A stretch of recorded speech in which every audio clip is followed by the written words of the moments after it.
నమస్కారం. నేటి దాత్రి వార్తలకు స్వాగతం. ముందుగా వార్తల్లోని ముఖ్యాంశాలు. 1.23 లక్షల కోట్ల పీపీపీ ప్రాజెక్టులపై సీఎం చంద్రబాబు సమీక్ష.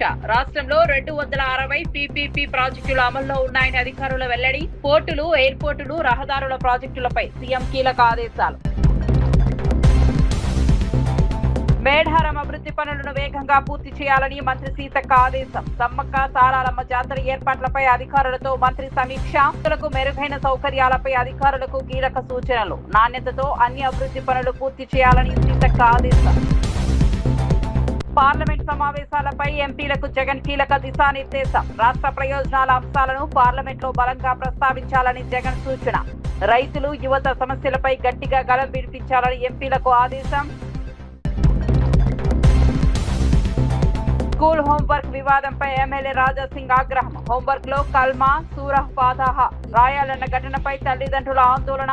ఘటనపై విద్యాశాఖ పోలీసులు వెంటనే చర్యలు తీసుకోవాలని డిమాండ్. వివాదాస్పద ఉపాధ్యాయుని విధుల నుంచి తొలగించిన పాఠశాల యాజమాన్యం. గుంటూరు కాలువ ఆధునీకరణతో 75,000 ఎకరాలకు సాగునీరన్న పెమ్మసాని. 50 గ్రామాల త్రాగునీటి సమస్యకు శాశ్వత పరిష్కారం దిశగా కాలువ పనులు. 370 కోట్లతో తొలి 47 కిలోమీటర్ల ఆధునీకరణ పనులకు టెండర్లు. అమరావతిలో ముఖ్యమంత్రి చంద్రబాబు నాయుడు రాష్ట్రంలో పీపీపీ విధానంలో చేపడుతున్న ప్రాజెక్టులపై కీలక సమీక్ష నిర్వహించారు. పోర్టులు, షిప్ యార్డులు, ఎయిర్పోర్టులు, పర్యాటక ప్రాజెక్టులు సహా మొత్తం 260 ప్రాజెక్టులను పీపీపీ కింద అమలు చేస్తున్నట్లు అధికారులు వివరించారు. పరిశ్రమలు, మౌలిక సదుపాయాలు, పురపాలక, పర్యాటకం, వైద్య కళాశాలలు, రహదారులు, సౌర విద్యుత్ రంగాల్లో 1,23,229 కోట్ల విలువైన ప్రాజెక్టులు పురోగతిలో ఉన్నాయని తెలిపారు. ఈ ప్రాజెక్టులను సుస్థిర అభివృద్ధి నమూనాలు అమలు చేయాలని ముఖ్యమంత్రి అధికారులకు ఆదేశించారు. ప్రజలకు దీర్ఘకాలిక ప్రయోజనాలు చేకూరేలా ప్రణాళికలు రూపొందించాలని సూచించారు. ఈ సమీక్షలో ఆర్థిక శాఖ మంత్రి పయ్యావుల కేశవ్తో పాటు వివిధ శాఖల ఉన్నతాధికారులు పాల్గొన్నారు.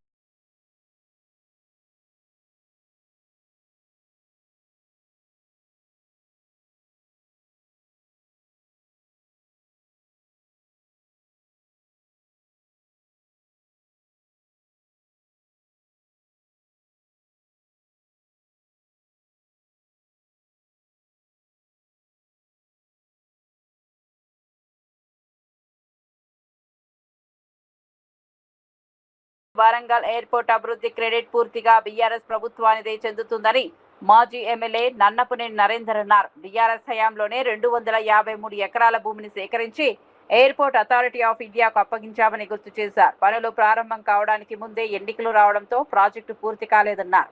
ఇప్పుడు అధికారంలోకి వచ్చిన కాంగ్రెస్ ప్రభుత్వం మొత్తం తామే చేసినట్లు ప్రచారం చేసుకోవడం సరైంది కాదని విమర్శించారు.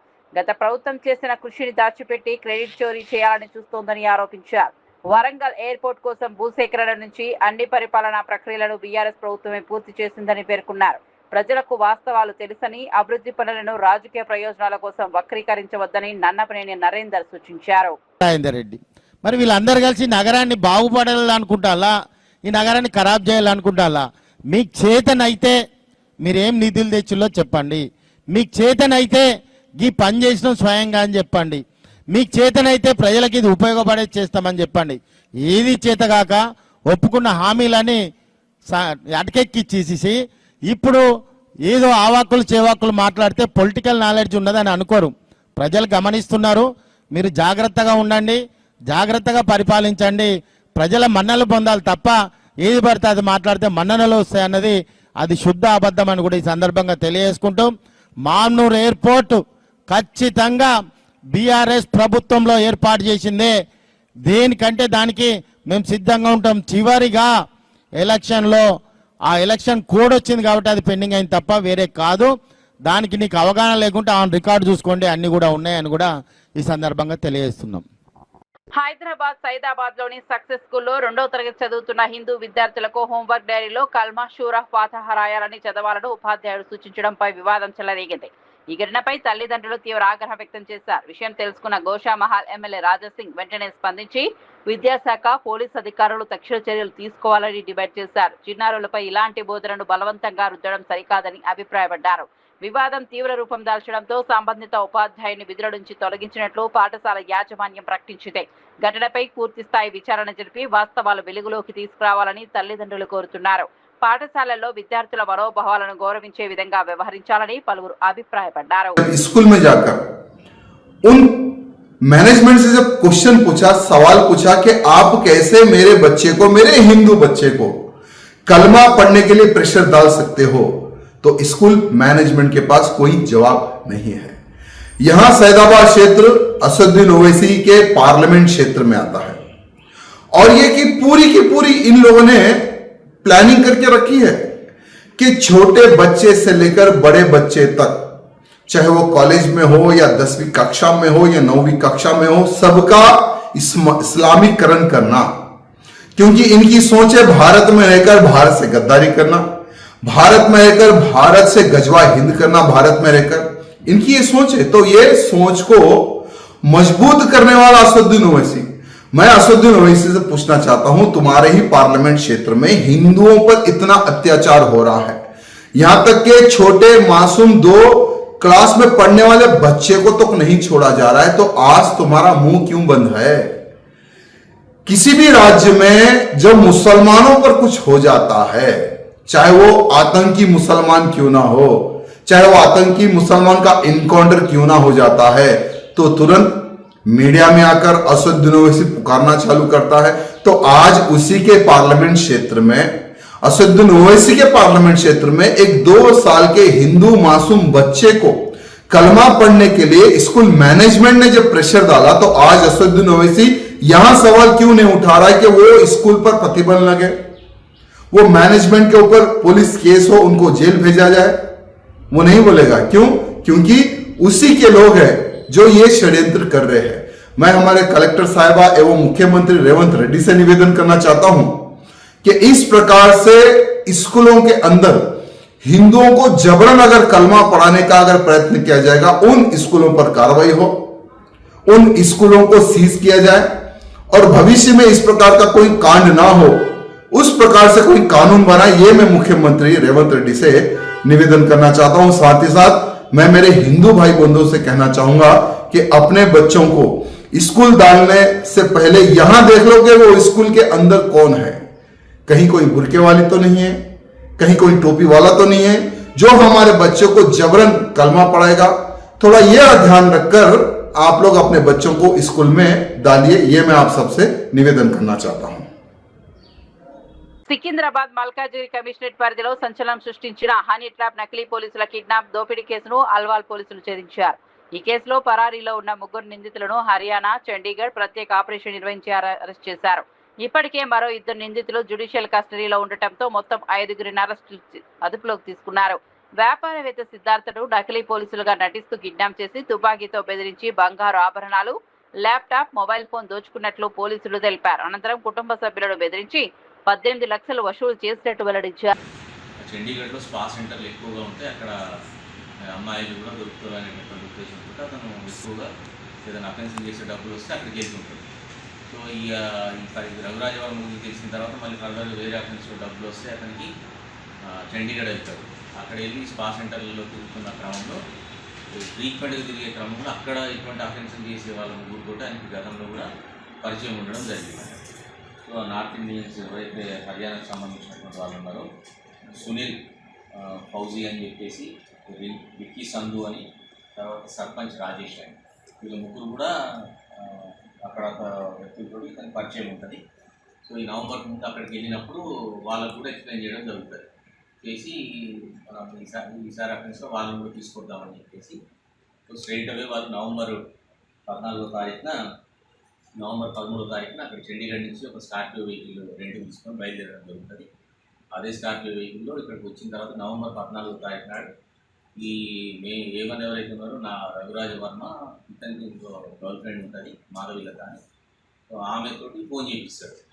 చేపించు కొంచెం మంచిగా మాట్లాడేసి మాకు వీసా కావాలండి, పర్సనల్ కలుస్తాను అని చెప్పంటే, కంప్లైంట్ కూడా కొంచెం వీక్నెస్ ఉండడంతో నమ్ముతాడు. నమ్మి 14వ తారీఖు 7 గంటల తర్వాత పలానా తోటికి రమ్మంటే అల్వాల్ ఏరియాలో కొంచెం రిమోట్ ఉన్న ఏరియాకు రమ్మని చెప్తాడు. ఇతను అక్కడికి వెళ్తాడు. వెళ్ళగానే ఇక్కడ కార్పిలో వీళ్ళందరూ రెడీగా ఉంటారు. ఈ సిద్ధార్థ చౌదరి దాంట్లో బలవంతంగా ఎక్కించుకొని తీసుకెళ్తారు. వెళ్ళగానే ఇనిషియల్గా మేడారం అభివృద్ధి పనుల్లో నిర్ణీత గడువులో నాణ్యతతో పూర్తి చేయాలని రాష్ట్ర మంత్రి ధనసరి అనసూయ సీతక్క అధికారులను ఆదేశించారు. జిల్లా కలెక్టర్ బోర్కడే హేమంత్ సహదేవరావుతో కలిసి మేడారం హరిత హోటల్లో అభివృద్ధి పనుల పురోగతిపై సమీక్ష సమావేశం నిర్వహించారు. మౌలిక సదుపాయాల కల్పన, పెండింగ్ పనులు, భక్తులకు మెరుగైన సౌకర్యాలపై సంబంధిత శాఖల అధికారులతో చర్చించారు. సమ్మక్క సారాలమ్మ జాతరకు వచ్చే భక్తులు ఎలాంటి ఇబ్బందులు లేకుండా అన్ని పనులను వేగవంతం చేయాలని సూచించారు. ప్రతి పనిని నాణ్యతతో పూర్తి చేసి అవసరమైన సౌకర్యాలు కల్పించాలని అధికారులకు ఆదేశాలు జారీ చేశారు. సమావేశంలో జిల్లా ఎస్పీ, ఐటీడీఏ ప్రాజెక్టు అధికారి, అటవీ శాఖ అధికారులు, ప్రజాప్రతినిధులు, పూజారులు తదితరులు పాల్గొన్నారు. మంత్రి నారా లోకేష్ వ్యాఖ్యలకు వైఎస్ఆర్సీపీ నేత రాచమల్లి శివప్రసాద్ రెడ్డి ఘాటు కౌంటర్ ఇచ్చారు. వ్యవసాయం దండగాని చెప్పింది చంద్రబాబేనని, రైతును గౌరవించి వ్యవసాయాన్ని పండుగలా మార్చాలన్నది దివంగత ముఖ్యమంత్రి వైఎస్ రాజశేఖర రెడ్డి ఆలోచన అని పేర్కొన్నారు. రైతు భరోసా కేంద్రాలను ఏర్పాటు చేసి రైతులకు అన్ని విధాలా అండగా నిలిచింది జగన్ ప్రభుత్వమేనని తెలిపారు. పంట నష్టం జరిగిన నెల రోజుల్లోనే పరిహారం చెల్లించి రైతులకు భరోసా కల్పించిందని చెప్పారు. పంటల బీమా అమలు చేసి రైతులకు రక్షణ కల్పించడంతో పాటు వ్యవసాయ విద్యుత్ భారం లేకుండా చర్యలు తీసుకున్నది జగన్ ప్రభుత్వమేనని పేర్కొన్నారు. రైతుల సమక్షంలో రైతుల సంక్షేమంలో వైఎస్ఆర్సీపీ ప్రభుత్వ పనులను ప్రజలు మరోరని రాచమల్లి శివప్రసాద్ రెడ్డి వ్యాఖ్యానించారు. ముందుకేసి తండ్రి కంటే గొప్పగా రైతులకు మేలు చేసే ప్రయత్నంలో భాగమే 1924 మధ్య కాలంలో ఎన్నో రైతుల కోసము కార్యక్రమాలు తీసుకొచ్చినాడు. రైతు భరోసా కేంద్రాలు నెలకొల్పింది ఆయన. రైతు భరోసా కేంద్రాలను నెలకొల్పింది ఆయన. గ్రామ గ్రామాన వ్యవసాయానికి సంబంధించిన సలహా ఇచ్చేదాని కోసం ఉద్యోగస్తులను సలహాదారులకు అక్కడ నియమించింది ఆయన. విత్తనాలు, ఎరువులు, మందులు వారి వారి గ్రామాల్లోనే సజావుగా సక్రమంగా పంపిణీ చేసింది ఆయన. ప్రకృతి వైపరీత్యాల వల్ల పంట నష్టం జరిగితే ఒక్క నెల గడువు లోపల రైతులకు నష్టపరిహారాన్ని చెల్లించింది ఆయన. ఈ క్రాప్ ఇన్సూరెన్స్ చేసింది ఆయన. పండించిన పంటలకు మద్దతు ధర ఇచ్చినది జగన్మోహన్ రెడ్డి. అన్నిటికంటే ముఖ్యంగా మీకు ఎవ్వరికి రాని ఆలోచన ఇవన్నీ ఆయన చేసినట్టు. సంవత్సరానికి ఒకసారి పంట సహాయానికి 13,500 రూపాయలు డబ్బులు ఇచ్చింది జగన్మోహన్ రెడ్డి. వ్యవసాయ పనిముట్లను సక్రమంగా పంచింది జగన్మోహన్ రెడ్డి. విద్యుత్ భారం కాకుండా రైతులకు చేసింది జగన్మోహన్ రెడ్డి. ఈయన రైతు ద్రోహి అంట. రాయలసీమకు నీళ్ళు ఇవ్వకుండా, వ్యవసాయానికి సాగునీరు ఇవ్వకుండా అన్యాయం చేసినటువంటి రైతు ద్రోహి చంద్రబాబు నాయుడు. రైతుల గురించి ఏ రోజు పట్టించుకోలేదనేది ఎంత పచ్చి నిజమో ఆ నిజానికి ప్రత్యక్ష సాక్ష్యం ఈరోజు రాజధానిలో మీ నాయన చేస్తూ ఉండే, మీ ప్రభుత్వం చేస్తూ ఉండే తతంగం ఏమిటి లోకేష్? రైతుల దగ్గర నుంచి బలవంతంగా కొట్టి తిట్టి భూములు లాక్కుంటున్నారు. పండించిన పంటలేకి బుల్డోజర్లు పెట్టి పంట నాశనం చేసి భూములు లాక్కుంటున్నారు. ఏ రైతులైనా మీకు భూములు ఇవ్వకపోతే గన తొవ్వేస్తున్నారు, నీళ్లతో నింపుతున్నారు, కరెంటు తీసేస్తున్నారు, రోడ్లు వేస్తున్నారు. మొన్న ఒక రైతు భార్య, ఓ ఇల్లాలు కంట నీరు పెడుతూ మాట్లాడిన మాటలు మనందరం చూసినాం ప్రజలారా. ఆషాఢ బోనాల ఉత్సవాల సందర్భంగా గోల్కొండ జగదాంబిక అమ్మవారికి ప్రభుత్వం తరపున మంత్రులు పొన్నం ప్రభాకర్, కొండా సురేఖ పట్టు వస్త్రాలు సమర్పించారు. లంగర్ హౌస్ చౌరస్తా నుంచి ఆలయానికి చేరుకున్న మంత్రులు ప్రత్యేక పూజలు నిర్వహించి అమ్మవారికి పట్టు వస్త్రాలు అర్పించారు. అనంతరం మంత్రి పొన్నం ప్రభాకర్ మాట్లాడుతూ సీఎం రేవంత్ రెడ్డి నాయకత్వంలో ప్రభుత్వం బోనాల ఉత్సవాలను అత్యంత వైభవంగా నిర్వహిస్తోందన్నారు. రాష్ట్ర వ్యాప్తంగా 3,000 ఆలయాలకు నిధులు మంజూరు చేసి భక్తులకు ఎలాంటి అసౌకర్యం కలగకుండా ప్రత్యేక ఏర్పాట్లు చేసినట్టు తెలిపారు. భద్రత, పారిశుద్ధ్యం, త్రాగునీరు, రవాణా వంటి అన్ని సౌకర్యాలను సమన్వయంతో కల్పిస్తున్నామని చెప్పారు. తెలుగు సంస్కృతి సాంప్రదాయాలకు ప్రత్యేకగా నిలిచే బోనాల పండుగను విజయవంతం చేయడానికి ప్రభుత్వం పూర్తి సహకారం అందిస్తోందని మంత్రి స్పష్టం చేశారు.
పార్లమెంట్ సమావేశాల నేపథ్యంలో వైఎస్ఆర్సీపీ కేంద్ర కార్యాలయంలో పార్టీ అధ్యక్షుడు వైఎస్ జగన్మోహన్ రెడ్డి అధ్యక్షతన పార్లమెంటరీ పార్టీ సమావేశం జరిగింది. ఈ సమావేశంలో లోక్సభ, రాజ్యసభల్లో పార్టీ అనుసరించాల్సిన వ్యూహంపై సమగ్ర చర్చ జరిగింది. రాష్ట్ర ప్రయోజనాలకు సంబంధించిన అంశాలను పార్లమెంట్లో బలంగా ప్రస్తావించాలని జగన్ ఎంపీలు పార్టీ నాయకులకు సూచించారు. ప్రజా సమస్యలను ప్రాధాన్యంగా తీసుకుని కేంద్ర ప్రభుత్వం దృష్టికి తీసుకెళ్లాలని ఆదేశించారు. ఆంధ్రప్రదేశ్ కు సంబంధించిన పెండింగ్ అంశాలు, ప్రత్యేక అవసరాలు, రైతులు, యువత సంక్షేమ పథకాలపై పార్లమెంట్లో గట్టిగా గళం వినిపించాలని పేర్కొన్నారు. ప్రజా ప్రయోజనాల విషయంలో పార్టీ రాజీ పడదని, ప్రతి అంశాన్ని సమర్థవంతంగా ప్రస్తావించాలని జగన్ స్పష్టం చేశారు. ప్లస్ మన వాళ్ళందరికీ కూడా పార్టీలో ఉన్న చిన్న కార్యకర్త నుంచి సెంట్రల్ ఆఫీస్ దాకా ప్రతి నాయకుడు కూడా నియోజకవర్గ స్థాయి నుంచి రాష్ట్ర స్థాయి దాకా ప్రతి నాయకుడితో కూడా కార్యకర్తలు కూడా అనుసంధానమై కూడా ఉంటాడు. ఎందుకనంటే ఇక్కడ పోస్ట్ చేసే ప్రతి కంటెంట్ కూడా మన పార్టీలో ప్రతి ఒక్కరికి కూడా ఇది అందుబాటులో ఉంటుంది. కాబట్టి క్షేత్రస్థాయిలో ప్రజలు ఎదుర్కొంటా ఉన్న సమస్యలు కానీ, కార్యకర్తలు పోలీసుల ద్వారా హెరాస్మెంట్ ఎదుర్కొంటా ఉన్న ఇబ్బందులు కానీ, పార్టీకి సంబంధించిన ఇలాంటి ఏ అంశాలైనా కూడా ఈ యాప్ ద్వారా నేరుగా ఒకరితో ఒకరం టచ్లో ఉండగలుగుతాం. ఈ యాప్లో ఇంకొకటి మంచి విషయం ఏమిటి అంటే, పార్టీలో మనం నిర్వహించే ప్రతి సమావేశము, పార్టీ నిర్వహించే ప్రెస్ మీట్లు, ముఖ్యమైన కార్యక్రమాలు, అధికారిక ప్రకటనలు ఇవన్నీ కూడా నేరుగా లైవ్ ఫీడ్ కూడా ఈ యాప్లో ప్రతి కార్యకర్తకు కూడా అందుబాటులో ఉండే కార్యక్రమం కూడా జరుగుతుంది. సో ఇవన్నీ ఉపయోగకరంగా ఉంటాయి.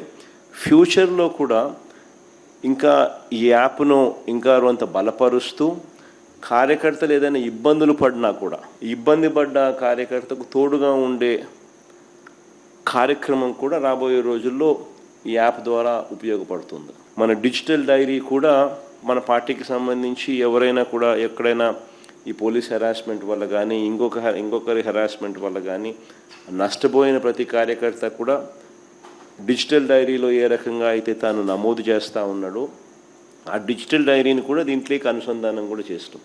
సో ఈ యాప్లో వస్తే డిజిటల్ డైరీ కూడా అందుబాటులో ఉంటుంది. సో ఇది బేసిక్లీ ఒక సూపర్ యాప్. సో మనదే ఒక ప్లాట్ఫామ్ క్రియేట్ చేస్తూ ఉన్నాం. సో ఒకవైపున మనం ఈ మిగతా ప్లాట్ఫామ్స్లో సోషల్ మీడియా పోస్టింగ్స్లో సోషల్ మీడియా వాళ్ళ మీద చర్యలు ఏదైతే తీసుకుంటా ఉన్నారో అవన్నీ కూడా ఆ ప్లాట్ఫామ్స్కి రిప్రజెంట్ చేసి అవి అండూ చేసే కార్యక్రమాలు ఎలాగూ మనం చేస్తూ ఉంటాం. ఆ ప్లాట్ఫామ్సే కాకుండా ఈ ప్లాట్ఫామ్ ఒక సూపర్ ప్లాట్ఫామ్ కింద ఎవరూ ఆపలేని విధంగా మనం ఒక సూపర్ యాప్ను మన ప్లాట్ఫామ్ కింద మనం తీసుకొచ్చుకుంటా ఉన్నాం. సో మన ప్రతి కార్యకర్త కూడా పార్టీతో నిత్యం అనుసంధానమై ఉంటాడు. దీని ద్వారా హైదరాబాద్ కూకట్పల్లిలో ఏపీ ట్రావెల్స్ కార్గో సర్వీసెస్ కొత్త వాహనాలను ఎమ్మెల్యే మాధవరం కృష్ణారావు ప్రార్థనలు నిర్వహించి ప్రారంభించారు. ఈ సందర్భంగా సంస్థ ప్రతినిధి రాజేష్ కుమార్ రెడ్డి మాట్లాడుతూ 2019లో టేక్ ఓవర్ చేసిన కార్గో సర్వీసును విజయవంతంగా అభివృద్ధి చేస్తున్నామని తెలిపారు. ప్రారంభంలో 22 వాహనాలతో సేవలు ప్రారంభించగా ప్రస్తుతం 22 సంఖ్య 41కు చేరిందన్నారు. వినియోగదారులకు నాణ్యమైన సేవలు అందించడమే తమ ప్రధాన లక్ష్యమని చెప్పారు. 100% కస్టమర్ సంతృప్తితో ముందుకు సాగుతున్నామని వెల్లడించారు. ఎలాంటి సమస్య వచ్చినా ఎమ్మెల్యే మాధవరం కృష్ణారావు కుటుంబ సభ్యుడిగా అండగా నిలుస్తున్నారని కృతజ్ఞతలు తెలిపారు. భవిష్యత్తులో మరిన్ని ప్రాంతాలకు కార్గో సేవలు విస్తరించి ఉపాధి అవకాశాలు కూడా పెంచుతామని సంస్థ ప్రతినిధులు పేర్కొన్నారు.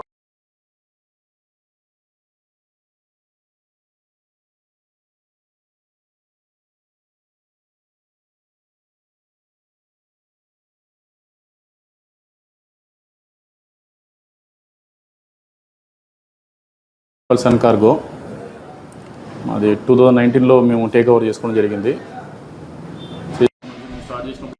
స్టార్ట్ చేసినాము. ప్రజెంట్ వచ్చేసి 41 వెహికల్స్ అయినాయి. మా దగ్గర నుంచి డైలీ సర్వీస్ ఉంటుందండి. నేనే ఇక్కడ నుంచి లైవ్లో మీరు అటు చూస్తే తెలుస్తుంటుంది ఎవరు ఏం పని చేస్తున్నారు, ఎవరు ఏం చేస్తున్నారు, ఎంప్లాయీస్ అనేది మేము చేస్తూనే ఉంటాం. మా దగ్గర నుంచి వైజాగ్, విజయవాడ, రాజమండ్రి, కాకినాడ, బెంగళూరు, చెన్నై, ముంబై అలాగే మెటీరియల్ వెళ్తుంటుంది. ఇందులో భాగంగానే ఈరోజు కొత్త వెహికల్స్ కూడా కొన్నాము. ఒక 5 వెహికల్స్ మరి న్యూ వెహికల్స్ లాంచ్ చేసి మన కూకట్పల్లి ఎమ్మెల్యే మాధవరం కృష్ణారావు గారు వచ్చి వాటిని లాంచింగ్ చేయడం జరిగింది. ఈ సందర్భంగానే మొత్తం ప్రోగ్రామ్ అలా జరిగింది. మా ట్రావెల్ సంబంధించి అయితే ఇప్పుడున్న దాంట్లో మేము వెరిఫై చేస్తున్నాం 100%. ఎందుకంటే కస్టమర్ మార్కెట్ ఏంటంటే బస్సు కాంపిటీషన్ ఎక్కువైంది. అందుకే ఓల్డ్ వెహికల్స్ పెట్టుకుంటే బస్సులో మేము ట్రావెల్ చేయలేవు.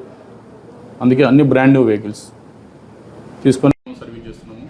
ఈరోజు రాజేష్ రెడ్డి అనే వ్యక్తి ఈరోజు దీనికి ప్రొపరేటర్ అన్నానంటే చిన్న స్థాయి నుంచేనండి. నేను కూడా తాతల ఆస్తుల నుంచి తీసుకొచ్చి దీంట్లో ఏం చేసింది ఏం లేదు.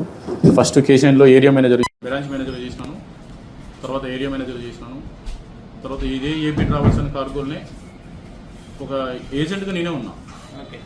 ఇప్పుడు సేమ్ నా దగ్గర ఒక 60-70 మంది ఏజెంట్లు నా దగ్గర ఉన్నారు. ఇప్పుడు ఈ ఏపీ ట్రావెల్స్ కార్గోలో ఏజెంట్ ఉన్న వ్యక్తిని ఇప్పుడు నా దగ్గర 60-70 మంది ఏజెంట్లు ఉన్నారు. బ్రాంచెస్ నాకు ఓన్గా అయినాయి. అదేంటి రీజన్ అంటే మా సార్ అబ్దుల్ కుదూస్ భాయ్ అని ఆయన మున్నా సార్ అని చెప్పాను. ఫస్ట్ వాళ్ళు ఫౌండర్స్, వాళ్ళు చేయడం వాళ్ళు అంతా ఒక సెటప్ చేసి అన్ని చేసిన తర్వాత వాళ్ళకి బిజినెస్ వద్దు. అప్పటి నుంచి నేను టేక్ ఓవర్ చేసుకున్నప్పటి నుంచి బిజినెస్ బాగా మంచిగా ఉంది. మాకు బేస్ ఏంటంటే మా కస్టమర్లు అండి. కొందరు వ్యవస్థను నమ్మి బుకింగ్ ఇస్తారు, కానీ మా కస్టమర్లు నన్ను నమ్మి, వ్యక్తిని నమ్మి బుకింగ్ ఇచ్చినారు. అంటే చెప్పుకోతే హైబాబు సార్ కానీ, ప్రభాకర్ సార్ కానీ, ఇంకా చాలామంది పేరు చెప్తూ పోతే వన్ బై వన్ పోతే దాదాపు 100 మెంబర్స్ ఉంటారు. ఒక వ్యక్తిని నమ్మి ఇంత బుకింగ్ ఇచ్చినారు. ఈరోజు రాజేష్ రెడ్డి ఒక 200 మందికి ఎంప్లాయ్మెంట్ ఇచ్చినారు అంటే కారణం మా కస్టమర్లు. వాళ్ళు నాకు ఎప్పుడు దేవుళ్ళు.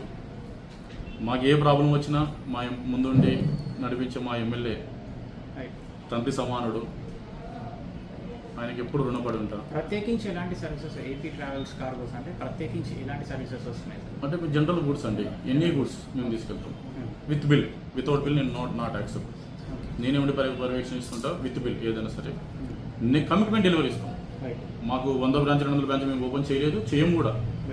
మేము ప్రజెంట్ 3 months వరకు మాకున్న బ్రాంచెస్ 40 బ్రాంచెస్ అయ్యింది. స్టిల్ ఈరోజు 55 బ్రాంచెస్ అయినాయి. ఎందుకంటే మేము ఆంధ్ర రూట్ ఫుల్ సక్సెస్ చేసినాం. నెక్స్ట్ రూట్ ఏంది మదనపల్లి, కడప, రాయచోటి, అనంతపురం, ధర్మవరం. ఇప్పుడు ఆ రూట్ కోసం ఈ వెహికల్స్, ఈ 5 వెహికల్స్ కస్టమర్ సాటిస్ఫాక్షన్ కోసం. పాలమూరు రంగారెడ్డి ఎత్తిపోతల పథకాన్ని కాంగ్రెస్ ప్రభుత్వం నిర్లక్ష్యం చేస్తోందని మాజీ మంత్రి సింగిరెడ్డి నిరంజన్ రెడ్డి ఆరోపించారు. పాలమూరు బెడ్డిరెడ్డి చెప్పుకునే సీఎం రేవంత్ రెడ్డి 2.5 ఏళ్లుగా ఈ ప్రాజెక్టు ఒక్క సమీక్ష కూడా నిర్వహించలేదని విమర్శించారు. బీఆర్ఎస్ హయాంలో నార్లాపూర్, ఏదుల, వట్టెం, కరవెన, ఉదండాపూర్ రిజర్వాయర్లను నిర్మించి 68 టీఎంసీల సామర్థ్యాన్ని అందుబాటులోకి తీసుకొచ్చామని తెలిపారు. 145 మెగావాట్ల సామర్థ్యంతో ప్రపంచ స్థాయి పంపులను ఏర్పాటు చేశామని గుర్తు చేశారు. కాంగ్రెస్ నాయకులు గతంలో కోర్టులు, ట్రిబ్యునళ్లతో కేసులు వేసి ప్రాజెక్టును అడ్డుకున్నారని ఆరోపించారు. ఇప్పుడు రైతుల ప్రయోజనాల కోసం ప్రాజెక్టును పూర్తి స్థాయిలో వినియోగంలోకి తీసుకురావాలని ప్రభుత్వాన్ని డిమాండ్ చేశారు. ఏ పని ఎంత అయింది, ఎంత కావాల్సింది, ఎంత నిధులు ఇస్తే ఎన్ని రోజుల్లో పూర్తి అవుతుంది అనేటువంటి ఒక్క డైరెక్షన్ కూడా ఇంజనీర్లకి ఇవ్వకుండా ఒట్టిగా వాపసు వచ్చేసాం.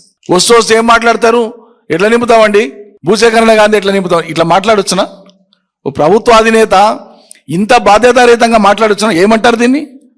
నెగ్లిజెన్స్ అంటారా? ఏమనాలి? దీనికి ఏం పదాలు వాడాలో నాకు అయితే అర్థమైతలేదు. కాబట్టి ఈ పాలమూరు ప్రాజెక్టులో 27,000 ఎకరాల భూసేకరణ పూర్తి చేసి మేము దిగిపోయే నాటికే 32,000 కోట్ల రూపాయల విలువైనటువంటి పనులను చేసినాం. ఆ పనులు ఏవేవి అంటే 5 రిజర్వాయర్లు కట్టినాం. ప్రజలకు తెలిసినవైనా మళ్ళొకసారి చెప్పాలి కాబట్టి నేను చెప్తున్నాను. నార్లాపూర్, ఏదుల, వట్టెము, కర్వెన, ఉదండాపూర్ 5 రిజర్వాయర్లు కట్టినాం. ఈ 5 రిజర్వాయర్ల యొక్క ఇంపౌండింగ్ కెపాసిటీ, నీళ్లు ఆగి ఉండేటువంటి కెపాసిటీ 68 టీఎంసీలు. 68 టీఎంసీల సామర్థ్యం ఉండేటువంటి 5 రిజర్వాయర్లను కట్టినాం. ఈ 5 రిజర్వాయర్ల యొక్క కట్టల యొక్క లెంత్ ఏవైతే ఉందో రిజర్వాయర్ల 75 కిలోమీటర్లు. 5 రిజర్వాయర్ల కట్టల యొక్క లెంత్ వచ్చేసి 75 కిలోమీటర్లు. కట్టాలంటే మామూలు కట్టలు కావు, మీరు చూస్తే ఆశ్చర్యపోతారు. 15, 18, 17 టీఎంసీల రిజర్వాయర్ల కట్టాలు ఎంత ఎత్తు ఉండాలో మీరు ఒకసారి ఆలోచించేయండి. పైన 4 లైన్ రోడ్ అంత ఉంటాయి కట్టాలు, ఒక్కొక్కటి వెడల్పు 30, 40, 50 మీటర్ల ఎత్తులో ఉండేటువంటి ఉన్నాయి.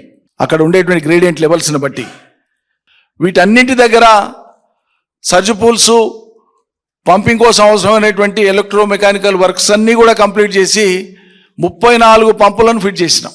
ఒక్కొక్క పంపు 145 మెగావాట్ల పంపు ఒక్కొక్కటి. పాలమూరు రంగారెడ్డిలో ఒక పంపు 145 మెగావాట్లు అంటే ఒక్క పంపు 2 లక్షల హార్స్ పవర్ల మోటార్ అన్నమాట.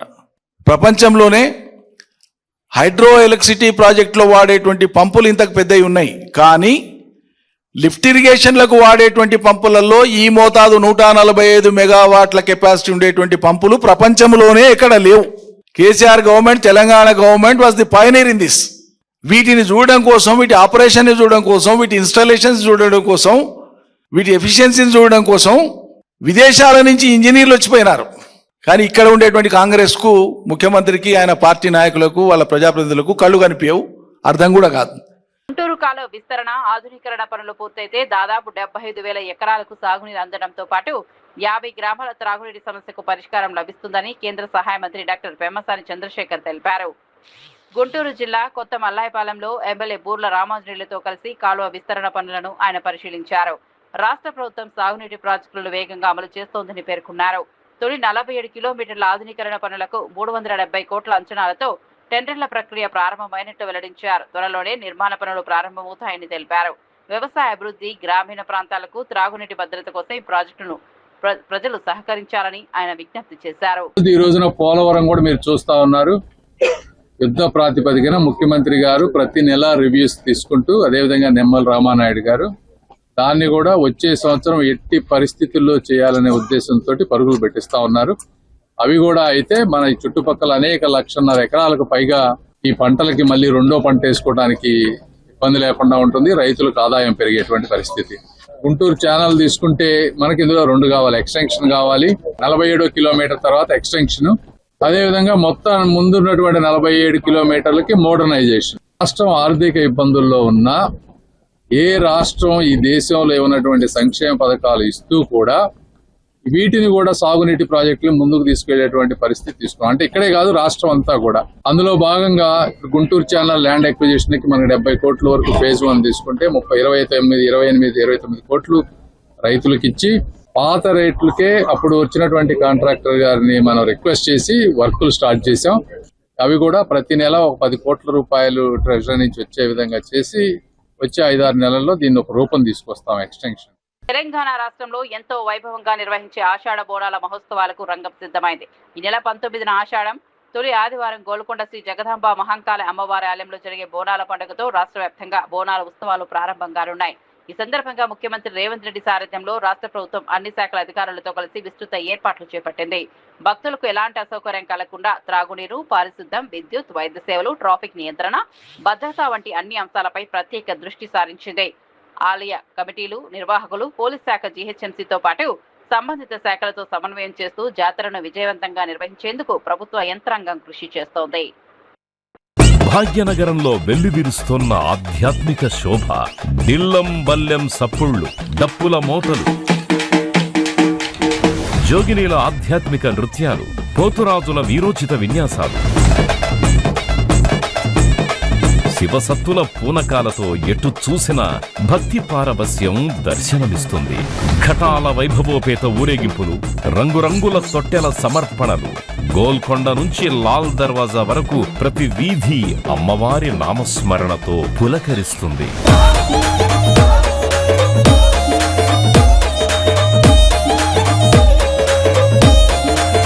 రంగం వేదికగా అమ్మవారి స్వయంగా భక్తులకి భవిష్యవాణిని ప్రసాదించే ఆ దివ్య క్షణాలు భక్తి విశ్వాసాలకు సజీవ నిదర్శనంగా నిలుస్తాయి. ఆషాఢ మాసంలో వైభవంగా ప్రారంభమయ్యే ఈ మహోత్సవం 2026 జూలై 16వ తేదీన గోల్కొండ శ్రీ జగదాంబిక అమ్మవారికి సమర్పించే తొలి బోనంతో మొదలవుతుంది. జూలై 21న బల్కంపేట శ్రీ ఎల్లమ్మ పోచమ్మ అమ్మవారి కళ్యాణోత్సవం మరియు బోనాల సమర్పణ. ఆగస్టు 2న సికింద్రాబాద్ ఉజ్జయిని మహంకాళి అమ్మవారి లష్కర్ బోనాలు. ఆగస్టు 9 లాల్ దర్వాజా సింహవాహిని మహంకాళి అమ్మవారి బోనాలు. ఆగస్టు 13వ తారీఖుతో బోనాల మహాజాతర ముగింపు.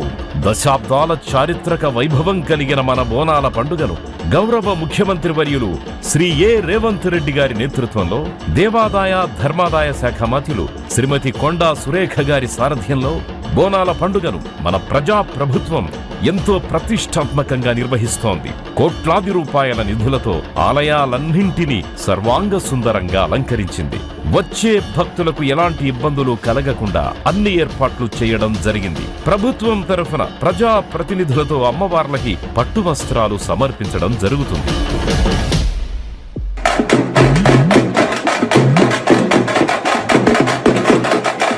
పల్లె పట్నం అనే తేడా లేదు, కులమతాల భేదమే లేదు. ఇలవేల్పులైన రేణుకా, ఎల్లమ్మ, కట్టమైసమ్మ, నల్లపోచమ్మ, పెద్దమ్మ తల్లులకి బోనం సమర్పించి ఏడాది పొడవునా ఆయురారోగ్యాలు, సుఖ సంతోషాలు ప్రసాదించాలని భక్తి శ్రద్ధలతో వేడుకునే మహోన్నతమైన పండగ బోనాల పండగ.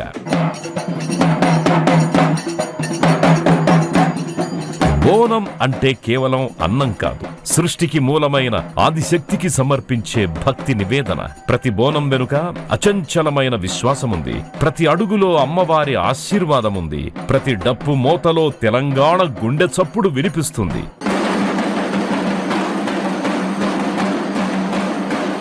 శతాబ్దాల సాంస్కృతిక వైభవం, తెలంగాణ ఆడబిడ్డల అచంచల భక్తికి ప్రతిరూపం, ఆచార సంప్రదాయాలకి సజీవ సాక్ష్యం, తెలంగాణ సంస్కృతికి చిరునామా మన బోనాల జాతర. అప్డేట్స్ కోసం చూస్తూనే ఉండండి